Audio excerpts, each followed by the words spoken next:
What's up, psychedelic investors? It's James here, and we got a really fun episode for you today. As most of you guys probably know, we are in earnings season, so a lot of the major companies have been dropping their financial results for Q3 2021. So I thought it would be a little bit of fun if we just went through some of the biggest companies that have already released their financial results. So we're talking Atai, we're talking Compass Pathways, we're talking MindMed, and we're talking CYBIN. So we're going to do just a couple really basic things in this episode. First, we're going to look at the amount of cash on hand that these companies have and the amount that they're spending per quarter.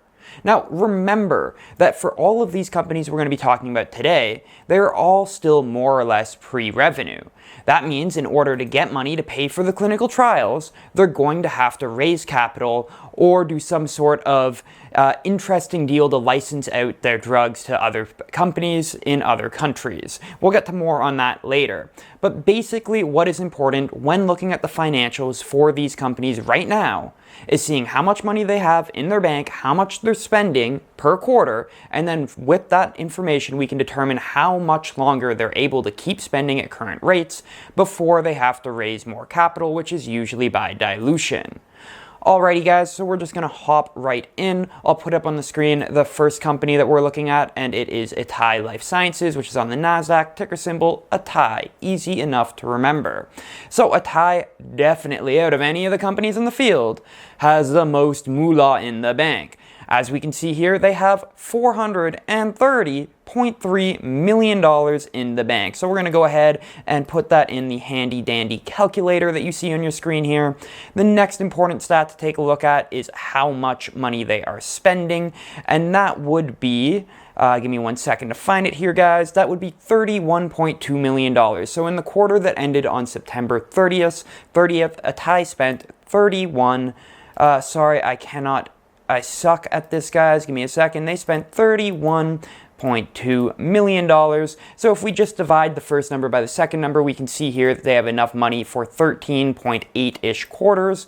Or if we're taking a look in years, Atai has enough money at their current rate of spending without having to raise any more for almost 3.5 years. So no other company in the space comes anywhere close to this, as we're going to see. They have a lot of money, and even though they're spending the most money out of any company, as again we're going to get to, they have enough to fund themselves for the foreseeable future. So they're not going to have to raise any capital. But if they did, let's just take a quick look here at their market cap. We can see that it's almost $2 billion. So just rounding up to $2 billion, if they did want to raise, say, $100 million, they could do that easily enough with only 5% dilution. So this company is in a very strong financial position. Love them or hate them. You can talk about their patent game all day long. But at the end of the day, when it comes to the companies that are going to actually be able to fund these projects over the next few years, Atai is definitely in the best position. Now, before moving on to the other companies, let's just also take a look at some of the highlights of this quarter that they had, because Atai had a very eventful quarter, and we didn't have that much time to cover the ins and outs of what they did. So we're just going to scroll to the top here, guys, and take a look at their drug development pipeline. So first things first, we have to look at COMP360, which is Compass Pathways drug. We're not going to talk too much about that right now because we'll talk about it in Compasses. But something just important to always remember is that Atai owns around 20% of Compass Pathways. So anything good that happens for Compass is good for Atai. And as we talked about in a recent episode, we'll probably throw the link somewhere up here, maybe now, maybe in a bit. Compass just released the results of their major clinical trial testing treating treatment-resistant depression using psilocybin. The results were pretty positive, not a home run, didn't knock it out of the park, but they were still pretty positive. We'll get to more on that when we get to Compass, but that was a big highlight for Atai in this quarter. Next up, we have PCN 101, which is a form of ketamine, a stereoisomer of ketamine called r-ketamine. And this is being run through one of their subsidiaries called Perception Neuroscience, and they want to use this version of ketamine also to treat treatment-resistant depression. And they started a phase 2 trial using PCN 101 this quarter. So this is really exciting because eventually, once we get the data from this, we'll be able to compare whether PCN-101 is more effective than COMP360 for treating treatment-resistant depression or vice versa.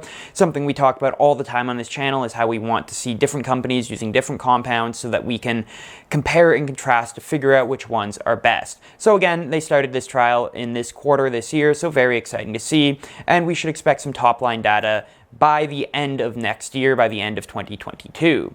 They started another clinical trial too, this time with RL-007. Now, RL-007 is actually not a psychedelic compound, but they are using it to treat cognitive impairment in people with schizophrenia, or cognitive impairment associated with schizophrenia, rather.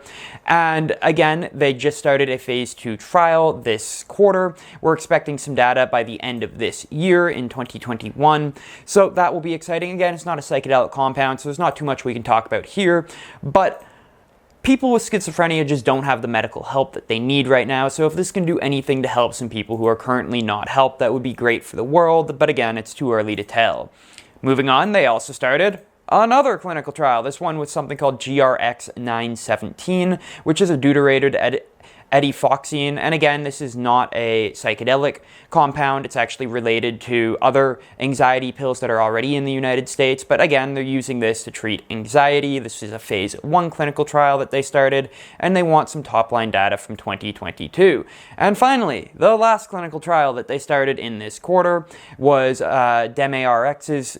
DemeRx is their subsidiary, rather, and the drug is called DMX-1002, which is a form of ibogaine, and they are using this oral ibogaine formulation to treat opioid use disorder.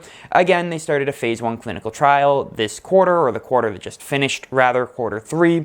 And this is a phase 1/2A, which just basically means that the process from going from 1 to 2 is relatively quick. So once they finish the phase 1, they can move directly into the phase 2.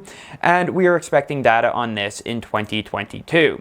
So as you can see, not only does Atai have oodles and oodles, boatloads of money, they also are getting very, very busy with that money and starting clinical trials left, right, and center, both with psychedelic compounds and not with psychedelic compounds. Alrighty, folks, let's move on. Let's take a look at Compass Pathways here. So again, we're going to start with the top line numbers here. They have $294 million in the bank as of the end of quarter 3. So that is a lot of money, not quite the $400 million plus that Atai Life Sciences has, but close to $300 million makes them the second most capitalized company in this industry.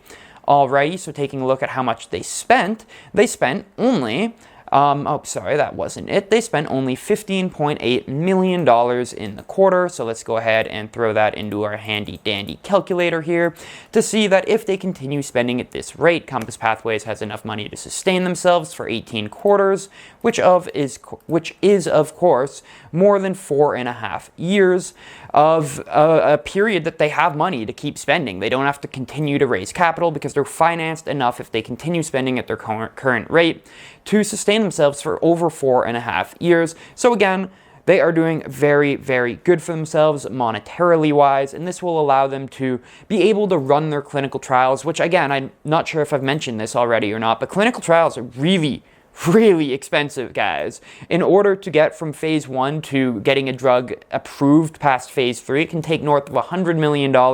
And we were actually talking down in Miami at Wonderland to a doctor there, and he was saying it can take upwards of $500 million to get one drug through the development process. So that's a lot of money, and Compass Pathways is well situated to be able to spend said money.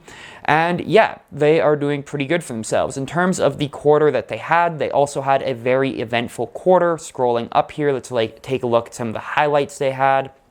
So first and foremost was this massive clinical trial that they just ran, a phase 2B clinical trial that something like 219 people completed using psilocybin to treat treatment-resistant depression. They just released data like last week or maybe 2 weeks ago by the time you see this. I'm not really sure when this video is going out, but they just released data on this clinical trial that was relatively positive. They showed that of those people with treatment-resistant depression, a little more than a quarter of them entered into remission after 12 weeks. and about a third of them saw their symptoms decrease by more than 50%. This wasn't the smashing numbers that we had all been hoping for, but this was done in a population of people that has the most severe depression, that have tried to get their depression treated multiple times in the past with no success.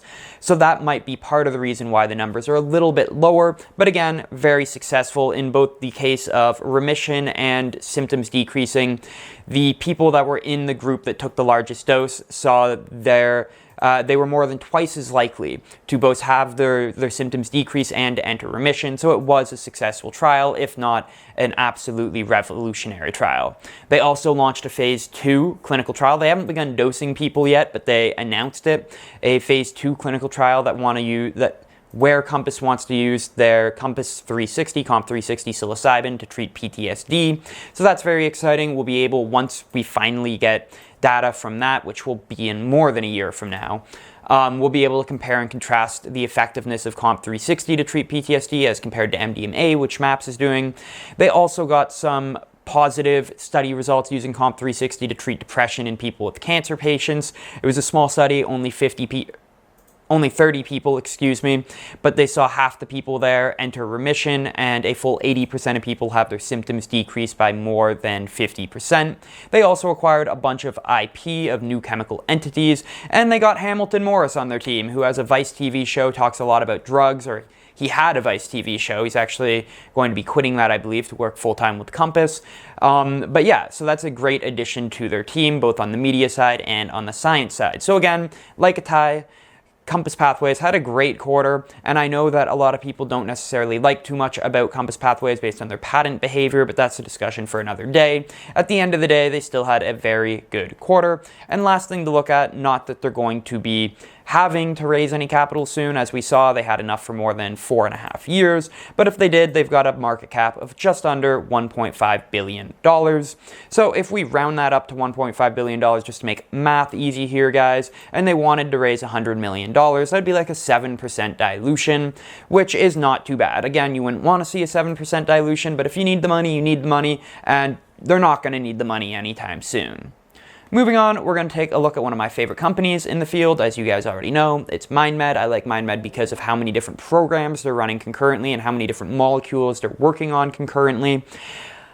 But unfortunately, this is kind of where we start to get into the more, I don't know how to say this, like iffy type category when looking at finances. So both Atai and Compass Pathways were super well financed. They're good for years to come. But when we take a look at MindMed here, we can see that they had $145.9 million in cash at the end of September, which sounds good. It sounds fantastic. I would like to have $149 million in my bank account. But they're also spending quite a bit of money. They're spending more than Compass Pathways, despite having a lot less money than them, and they're spending almost as much money as Atai Life Sciences, despite having a lot less money than them, like 3 times less money. So they spent $24.3 million in the quarter. So let's go ahead and put that in our calculator, and we can see that, unfortunately, if they keep spending at the rates that they're currently spending at, which I expect them to, just for example here, you can see that they spent $74.5 million in the last 3 quarters. So we can see that they're keeping their spending more or less steady, at least over the past 3 quarters. So if they continue to keep it steady, they're only going to have enough for 6.2 quarters, or if we put that into years here, I screwed something up. I'm sorry. Let's just try to go back. Let's go back. I can't go back. So let's just type in that entire thing again. Yay. We've got and I screwed up again. 145.9 divided by 24.3. And okay, we're just going to cut this because I just keep screwing this up. I don't know what I'm clicking on wrong, but let's try that again. 145.9 divided by 24.3 equals, awesome, enough for 6 quarters. Divide that again by 4, we can see that they only have enough money for about a year and a half, unfortunately. So if I were a MindMed investor, and full disclosure, I am a MindMed investor, I'm also an Atai Compass investor. If I were a MindMed investor, then I would be expecting with it almost certainty level, with a certainty level that's almost 100, that in the next year at some point, MindMed is going to have to dilute some to raise some capital. There is another way around that. Atai actually showed us that there is another way around it. They actually licensed one of their drugs to a Japanese company called Otsuku, and they basically gave this company the rights to use the drug in Japan, and they got, I believe it was $30 million out of that deal. I might have that number wrong. If I do, I'll throw it up on the screen, but I'm pretty sure I got that number right. And yeah, so perhaps MindMed could do something similar. They could say that, hey, we're going to license out 18MC to this Brazilian company, and they can use 18MC in Brazil, and we just get $30 million. We don't have to dilute. So that's a possibility. I don't know if it's likely or not, and I don't even know if that would be good long-term or not, but it is a possibility other than diluting, because as we can see, they only have enough money for 1.5 years. This is where it gets a little bit tricky. MindMed's still in a pretty good position money-wise, but if you take a look at their market cap, it's just under $1 billion American, $866 million. So if they had to dilute by, say, they wanted to raise $100 million, which would get them enough for like a year and a bit, that would be looking at like a 13, 14, 15% dilution. And I mean, it would suck, but like, what are you going to do? Again, these companies are all pre-revenue. The main way they raise capital is through dilution, and if we want to see these drugs eventually make it to market, they're going to have to dilute. Maybe do something interesting like the Atai deal with Otsuku, but if they don't do that, we got to be fine with the dilution. We've been saying this since we started the channel, that this is just the name of the game. It's going to happen. Alrighty, just taking one last quick look at some of the things that MindMed did throughout the quarter. It was a relatively quiet quarter for MindMed compared to quarters past. The main thing that they've been doing is just building up their scientific team since Robert Barrow took over as CEO. So when in their press release here talking about all the cool things they did in the last quarter, most of it is just announcing the hirings of different professors, different scientists, etc. We're not really going to go through that now. We've talked about it in the past. They're also announced some data with the Liechti lab in Switzerland from two cool studies. One that looked at the equivalency between LSD and psilocybin. They found that there was a level at which X amount of psilocybin equals Y amount of LSD, so that was interesting. And then super crucially, they released data on a small study that looked at the effectiveness of psilocybin when people are on SSRIs, which is depression medication, compared to when they're not on SSRIs, and they actually found that the psilocybin worked better when people are on SSRIs. Now, there might be some issues with the study. A famous scientist named Robin Carhart Harris was pointing out some issues with this on Twitter. So maybe they need to do this with a different sort of regime. Maybe they need to do it with larger populations. But at the end of the day, it was an interesting study, and it kind of informs how we think about the future of psychedelic medicine. They also announced a patent with a company called BioXL. We did a video on this also, that was looking for ways to intervene early when you see an agitation episode coming on in certain people. So that would be using wearable technology that would read your biometrics. And if somebody met the patterns that make the technology think, make the algorithm think that they're about to, kind of fall off the deep end, there can be an early intervention to prevent a crisis situation. So all in all, a pretty quiet quarter for MindMed, which is, by the way, ticker symbol MNMD on the Nasdaq exchange. But, I mean, still exciting. Hopefully next quarter will be a lot more exciting. We are going to start the phase 2B clinical trial testing treating anxiety disorder, GAD, generalized anxiety disorder, with LSD, so that will be very exciting when it eventually happens. And moving on, we're going to take a look at the last company we're looking at today, which is CYBN. I've actually been liking CYBN more and more. The more I learn about them, the more work that they put out. We actually have an interview coming up pretty soon with the CEO of CYBN, Doug Drysdale, which is one of the coolest interviews that I've ever done, so definitely make sure you keep an eye out for that. It will be on the Psychedelic Spotlight podcast, so definitely go check out psychedelicspotlight.com. Sign up for notifications so you don't miss that podcast. Anyhow, getting back to the topic at hand, which is CYBN's financials. So they finished the quarter 3, with $75 million, $75.2 million. And a quick note that for CYBN here, the numbers are in Canadian dollars. Everybody else was in American dollars, but this is Canadian. And CYBN spent only $17.6 million in the quarter, which means that they have enough for only 4.27 quarters, which of course, if we divide that by 4 further, only gets us to a little over a year. So if if MindMed had to dilute in the next year, probably CYBN wants to dilute in the next half a year, because you don't really want to be trying to run out the clock here. You don't want to hit what month are we? We're November. We don't want to be hitting November next year and them only having $60,000 in the bank. So I would expect CYBN to dilute sooner rather than later. And if we take a look at their stock price here, or their market cap rather, we see that they have a market cap of $379 million, again in Canadian. So if they wanted to raise $100 million, then we would be looking at somewhere between a third to 25% dilution, which again would suck, but name of the game, nothing we can really do about it. If you believe in what CYBN is doing, then you should be happy when they eventually dilute. Or maybe they'll do the same thing that Atai did and sell the rights to one of their drugs in a specific company. Maybe they'll do something else interesting, I'm not really sure. But I just want to make sure if you are invested in CYBN that you are aware that this is going to be coming in the next half a year probably. Don't know when, but it's definitely coming. Now, CYBN actually had a really cool quarter, and that mostly comes down to 3 different things. So first of all, they started talking a lot more about one of their new chemical compounds, which is called CYB003. And that is a new form of psilocybin. As CYBN sees it, psilocybin has 3 issues. 1, the duration of effect is way too long at 8 hours. It will price a lot of people out of the market because you got to pay for a therapist for 8 hours. 2, the duration or the onset action, so how long it takes for you to reach that peak condition, takes too long. It takes an hour. You want to shorten that to 20 minutes. And 3, there is a lot of variability in the effects of psilocybin on different people. So if you and I both take, say, 5 grams of mushrooms, we might have very different experiences.